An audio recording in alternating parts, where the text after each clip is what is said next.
어느 임금님이 붓을 들어 가지고요 벽에다가 선을 쭉 그렸습니다. 그런 다음에 지켜보고 있던 대신들에게 문제를 냈어요. 어딜 쳐다보고 계시는 거예요? 이 선을 건드리지 말고 선을 짧게 만들어 보시오. 그러면 상을 주리이다.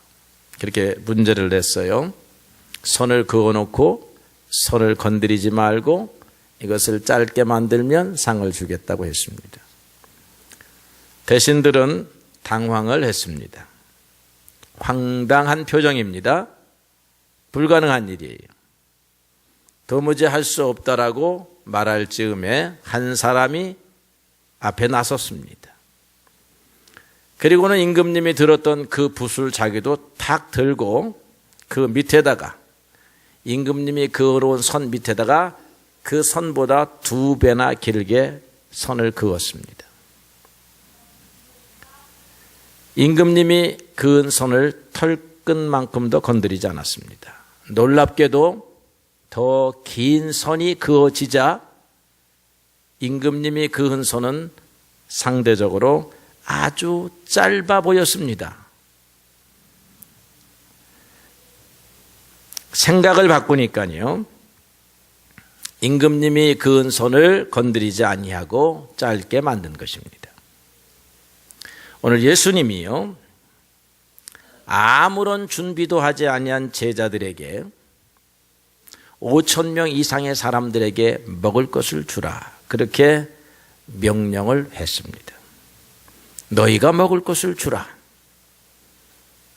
도시락을 맞춰온 것이 아니었습니다. 그들은 그때서야 자기들이 가지고 있는 것을 모아 보았는데요 떡 5개, 물고기 2마리, 제가 먹으면 딱 맞는 분량, 여러분들이 먹으면 모자라는 분량, 그거밖에 있지를 않았습니다. 어떻게 이 명령을 수행할 수가 있겠습니까? 어떻게 하면? 임금님의 명령을 수행하려고 하면요 관점, 생각을 달리해 보는 것입니다. 고정적인 생각으로는 답이 없어요. 생각의 각도를 바꾼다. 그러면 답이 있어요. 이것도 오늘 굉장히 여러분들에게 중요한 진리입니다. 여러분들이 당면한 문제의 생각을 한번 바꾸어 본다. 그럼 예수님의 명령에 대한 답은 어떻습니까? 이것은 사람의 생각을 버릴 때 가능한 거예요. 사람의 생각으로는 불가능한 것입니다. 이것은 예수님 앞에 맡길 때 가능해요. 답이 그렇습니다. 성경으로 돌아가 봅니다. 예수님께서 말씀을 전하시고 병자들을 치료하십니다. 금방 저녁 때가 되었습니다. 모인 사람들은요 밤이라도 셀 그런 기색들입니다.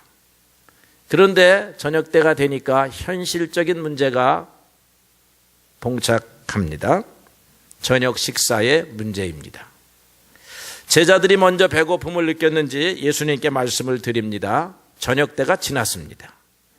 저들을 마을로 보내어서 먹을 것을 사 먹게 해야 합니다. 예수님께서 그런데 의외의 말씀을 하셨지요. 무리들로 하여금, 이 백성들로 하여금 가게 하지 말아라. 가게 할 것이 없다. 그리고는 너희가 먹을 것을 주어라. 이렇게 명령을 하셨습니다. 종종 우리는 예수님의 말씀을 이해하기가 어렵습니다. 성경 말씀을 이해하기가 어려워요. 성경을 안 읽으신 분들은 뭐 다 이해가 되지만 읽는 사람들은 이해하기가 어렵다 이게. 소위 말해서 오늘과 같은 말씀은 현실성이 없는 말씀이에요. 그렇다고 우리가 예수님 앞에 현실성이 없습니다. 그건 말이 안 되는 소리입니다. 이렇게 말하면 여러분 오늘 신앙을 접어야 합니다. 교회 오는 것을 그만두어야 해요. 신앙생활 안 해야 합니다. 예수님의 말씀에 토를 단다라고 하면 그때부터는 신앙은 없어지고 마는 것입니다. 우리가 예수님에게 노, 그건 안 됩니다 라고 말을 해야 맞을까요? 성경을 그렇게 읽어야 할까요? 아닙니다. 예수님의 말씀은 진리가 아닌 것이 없습니다. 곧 그분의 말씀은 하나님의 말씀이에요. 하나님의 말씀은 두 가지 특징을 갖습니다. 하나는 어떠한 경우에도 옳은 것입니다. 하나님의 말씀은 어떠한 경우에도 옳아요. 여러분들의 신앙의 고백이 여기에 와야 합니다. 여러분 사정이 어떻게 변화되든 하나님 말씀은 언제나 옳으시다. 두 번째로는요, 하나님의 말씀은 언제나 능력이 있다. 반대로 사람의 말은요, 거짓이 섞여 있습니다. 그 다음에 무능력함이 섞여 있어요. 황제의 말에도 거짓이 있고 대통령의 말에도 무능합니다. 그러나 하나님의 말씀은 언제나 옳으시고 하나님의 말씀은 언제나 능력이 있다라고 하는 것입니다. 예수님이 요한복음에서 이렇게 말했습니다. 내가 너희에게 이르는 말은 내 스스로 하는 것이 아니다. 아버지께서 내 안에 계셔서 내가 그의 일, 그의 말을 하는 것이다 라고 하셨습니다. 예수님의 말씀은 하나님의 말씀이다 이 말이에요. 그렇기 때문에 예수님의 말씀은 공허한 말씀이 아니고 현실화되는 말씀. 하나님께서 빛이 있으라 하시니까 빛이 생기는 것입니다. 예수님께서 바람아 물결아 잔잔하라 하니까 잔잔해지는 것입니다. 우리는 할 수 없어요. 예수님께서 내 믿음대로 되리라 할 때에 그 믿음대로 되는 것입니다. 하나님의 말씀은 허언이 없습니다. 하나님의 말씀은 헛되이 돌아가는 것이 아니라 신명기서 32장 2절에 보니까 나의 교훈은 내리는 비요 나의 말은 맺히는 이슬이라 했습니다. 하나님이 비를 주시겠다 하면 비가 온다는 말입니다. 그래서 우리가 예수님의 말씀을 읽을 때에, 대할 때에 어처구니 없는 말씀이다, 불가능한 말이다라고 받아들여서는 안 돼요. 어떻게 그 말씀이 그렇게 될 수 있을까? 어떻게 그 말씀을 우리가 따라갈 수 있을까 하는 것이 우리의 고민이 되어야 합니다. 어쨌든 제자들은 당황을 했습니다. 전혀 생각해보지 않았던 일입니다.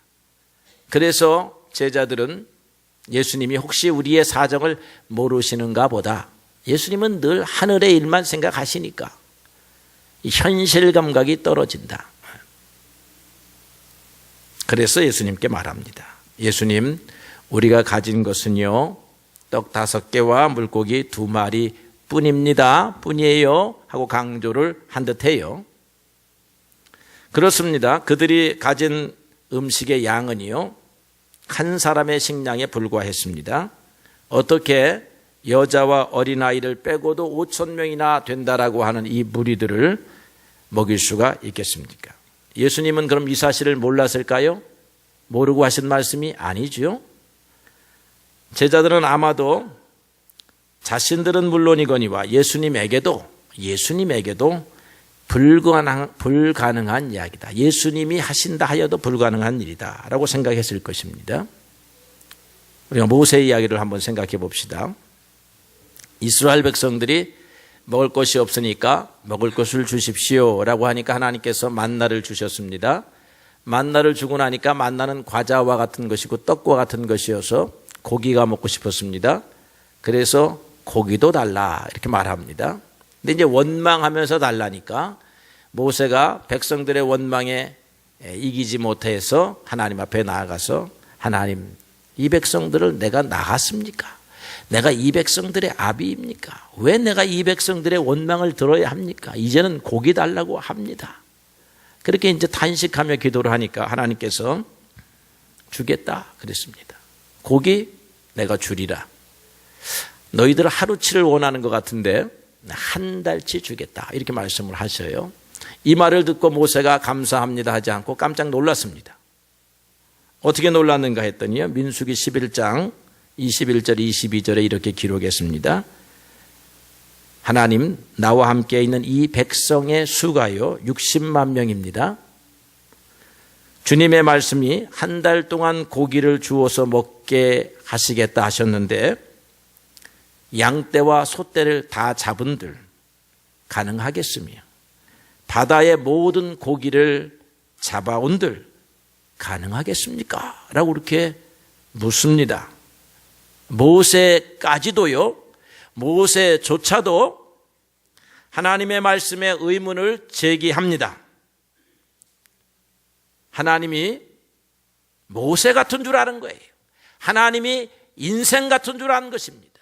이사야가 이스라엘 백성들을 향하여 말합니다. 내가 너희를 가만히 놔두었더니 너희가 내가 너희와 같은 줄로 아는구나. 그렇게 말씀하셨어요. 하나님은 우리와 다르신 분입니다. 모세의 질문에 하나님께서 대답하십니다. 여호와의 손이 짧아졌느냐? 내가 이제 내 말이 내게 응하는 것을 보리라. 그렇게 말씀했습니다. 예수님은 하나님의 아들이십니다. 하나님의 능력을 다 가지고 계시죠. 그래서 마귀도 예수님의 능력을 인정합니다. 예수님께서 성령에 이끌려서 빈들에 가서 40일 동안 금식하실 때에 이제 한참 금식을 하고 나니까 예수님이 배가 고프셨던 것 같아요.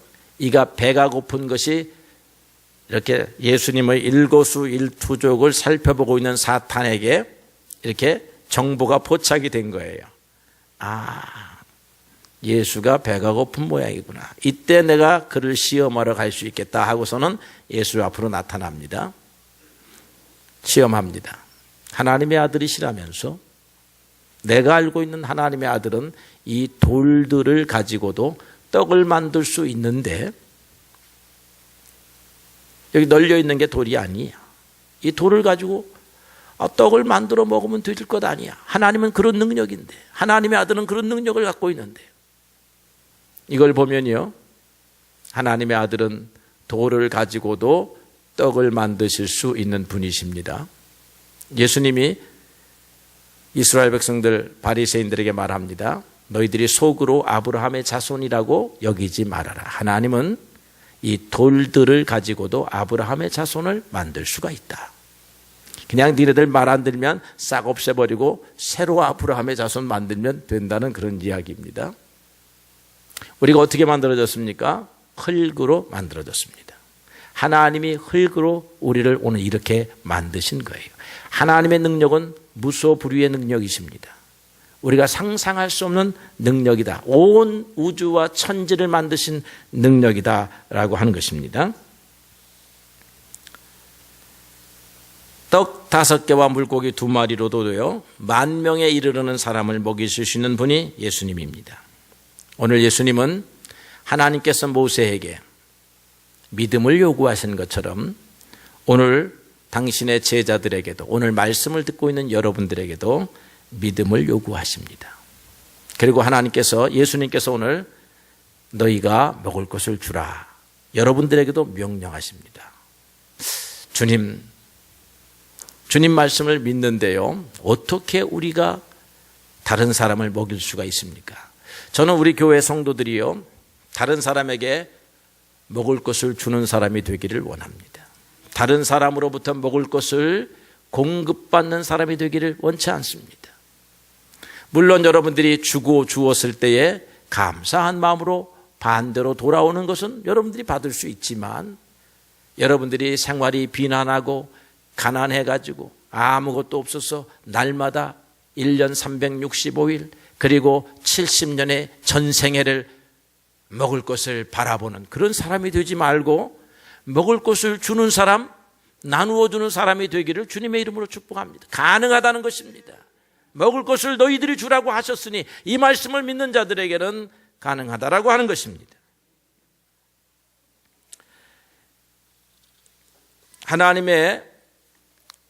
하나님께서 이스라엘 사사 가운데요, 삼갈이라고 하는 사사가 있는데 이때에 블레셋 사람들이 쳐들어왔습니다. 그런데 하나님이 삼갈이라고 하는 이 사사에게, 아니 소모는 목동입니다. 목동에게 능력을 주니까 이 사람이 소 모는 막대기를 가지고 600명에 이르르는 블레셋 군인과 싸워서 이겼다는 거예요. 삼갈은 능력이 있었던 사람이 아니에요. 그런데 하나님이 삼갈에게 말합니다. 내가 나가서 이스라엘을 구원하라. 저 소모는 목동인데요, 내가 너와 함께 하리라. 나의 능력을 너에게 주리라. 그런 거예요. 그러니까 오늘 너희가 먹을 것을 주라 하는 이 말씀은 나의 능력을 사용하라 하는 그런 말씀입니다. 나의 능력을 빌려주겠다 하는 그런 말씀이에요. 우리는 하나님의 능력을 사용할 수 있는 고난을 가진 사람들이라고 하는 것입니다. 왜요? 하나님의 아들들입니다. 하나님의 창고에 들어갈 수 있는 고난이 있습니다. 하나님의 창고에 있는 물목들을 가지고 나올 수 있는 고난이 있습니다. 주님이 우리와 함께 하실 때 그런 것입니다. 주님이 사렙다 과부를 사용하세요. 사렙다 과부. 엘리야 시대에 기근이 들었습니다. 엘리야도 먹을 것이 없어요. 하나님이 엘리야에게 시돈 땅, 이방인의 땅으로 가라. 그러면 너를 먹일 과부가 있다라고 말씀하십니다. 그래서 이제 엘리야가 우리가 이제 짐작을 해보면 부자 과부인가 보다 생각을 했던 것 같아. 부자 과부가 있나 보다. 아이 선지자들은 성도들이 먹여야 먹거든요. 땅도 없고 아무것도 없으니까. 근데 이제는 시돈 땅, 이방인의 땅인데, 야, 하나님 능력이 대단하시네. 이방인의 땅에도 하나님의 선지자를 먹일 사람이 있는가 보다. 간단 말이에요. 근데 다 만났는데 허리는 구부러지고 얼굴은 새카맣고 그냥 살은 가죽이 말라 비틀어져 있고, 그래서 나뭇가지를 줍기 위해서 온 누가 보아도 거렁뱅이와 같은 여자를 만났는데요, 하나님이 마음에 감동을 줍니다. 저 여자에게서 얻어먹으라.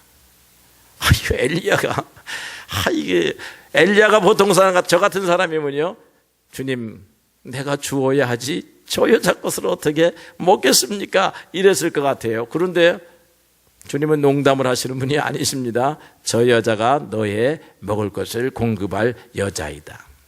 저 여자에게 먹을 것을 달라라고 선포해라. 그리고 말씀을 덧붙여라. 이 기근이 끝날 때까지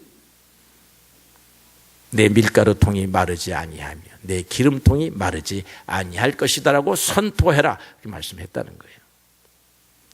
그래서 엘리야가 여자를 찾아가서 고개를 들게 하고 말합니다. 먹을 것을 주시오. 이 여자 아직 하나님이 마음에 감동을 안 주었으니까 솔직하게 얘기합니다. 나는 떡 5개와 물고기 2마리입니다 하듯이 한 웅큼의 밀가루만 가지고 있습니다. 이거 먹고 죽을 것입니다. 마지막 식사입니다. 그 식사는요, 우리가 짐작해 보건대 엄마도 먹을 수 있는 양이 아니야. 그저 그냥 남아있는 아들한테 100% 주고 그냥 자기는 지켜보다가 같이 그걸로 끝이 나는 그런 음식입니다. 근데 엘리야가 말합니다. 두려워하지 마시오. 먼저 그것을 음식을 만들어서 나에게 가지고 오시오. 하나님이 말씀하셨습니다. 이 기근이 끝날 때까지 그 밀가루 통이 채워질 것이라고 말하셨소. 이렇게 말한다 이 말이에요. 이 여인이 그 말을 순종하지요. 하나님이 이 여인을 사용하십니다. 이 여인을 사용하셔서 엘리야를 먹여요. 그리고 밀가루통이 떨어지지 않습니다. 기근이 끝날 때까지 엘리야가 그 집에서 얻어먹습니다. 이게 하나님의 역사인 것입니다. 이것을 보면 누구든지 다른 사람에게 줄 수 있다는 거예요. 비록 우리의 밀가루통에 밀가루가 없어도 줄 수 있다는 것입니다. 왜냐하면 하나님이 우리에게 공급자이시기 때문에 그래요. 여러분들은 하나님이 여러분들의 공급자이심을 믿어야 할 것입니다. 그리고는 스스로 생각하기를 나도 줄 것이 있다라고 말해야 하는 것입니다. 받는 사람의 창고는 영원히 채워지지 않지만 주는 사람의 창고는 내어가는 것 같아도 채워지는 역사가 있어요. 기묘합니다. 신비스러워요. 하나님의 역사입니다. 그래서 하나님은 믿음의 사람들은 주는 사람이 되라고 하시는 것입니다. 받는 사람보다 주는 사람이 더 복이 있을지어다 라고 하셨습니다. 우리 믿음의 사람들은 주는 사람들이어야 해야 돼요. 우리는요, 능력이 없습니다. 그러나 하나님은 우리를 통해서 먹이십니다. 하나님은 우리를 통하여 치료하십니다. 하나님은 우리를 통하여 구원하십니다. 우리 힘이 아닙니다. 주님의 힘입니다. 주님은 우리가 당신의 힘을 사용하시기를 원하십니다. 병자들을 찾아가세요. 예수의 이름으로 기도하세요. 내 힘이 아닙니다. 주님이 함께 하십니다. 어떻게 내가 저 사람을 도울 수 있겠습니까? 찾아가세요. 주님이 여러분들에게 힘 주신다 하는 말씀입니다. 예수님께서 믿는 자에게는 이런 표적이 따르리라고 마가복음 16장 17절에 약속하십니다. 곧 그들이 내 이름으로 귀신을 쫓아내며 새 방언을 말하며 뱀을 집어 올리며 무슨 독을 마실지라도 해를 받지 아니하며 병든 사람에게 손을 얹은 즉 나으리라 하셨습니다. 믿는 사람에게 이와 같은 일을 할 수 있게 하시겠다 하셨습니다. 그래서 베드로와 요한도요, 이 믿음 가지고 성전 미문에 앉아있는 안진뱅이에게 가서 말합니다. 은과 금은 내게 없지만 내가 있는 곳으로 너에게 주노니 곧 나사렛 예수의 이름으로 일어나 걸으시오 라고 명령합니다. 주님의 능력입니다. 여러분, 오늘 우리는 못한다 하면 안 되겠습니다. 없다 하면 안 되겠습니다. 받아야 할 상황이라고 그렇게 자신의 처지를 드러내어서도 안 되겠습니다. 우리는 주님의 말씀에 순종하면 먹일 수 있는 사람이에요. 입힐 수 있는 사람입니다. 보살펴 줄 수 있는 사람이, 다른 사람을 치료할 수 있는 사람입니다. 하나님의 능력을 사용할 수 있는 사람인 줄로 믿습니다. 여러분, 받을 사람이 되기를 꿈꾸지 말고 주는 사람이 되기를 꿈꾸어야 합니다. 한 사람만이 아니고 내 가족만 먹이겠다고 하는 것이 아니라 주님의 이름으로 수백 명, 수천 명, 수만 명을 먹일 수 있는 사람이 되게 해달라고 기도해야 하는 것입니다. 하나님이 여러분을 통하여 이와 같은 일을 하실 줄로 믿습니다. 우리 지연교회를 통하여 이와 같은 일을 하실 줄로 믿습니다.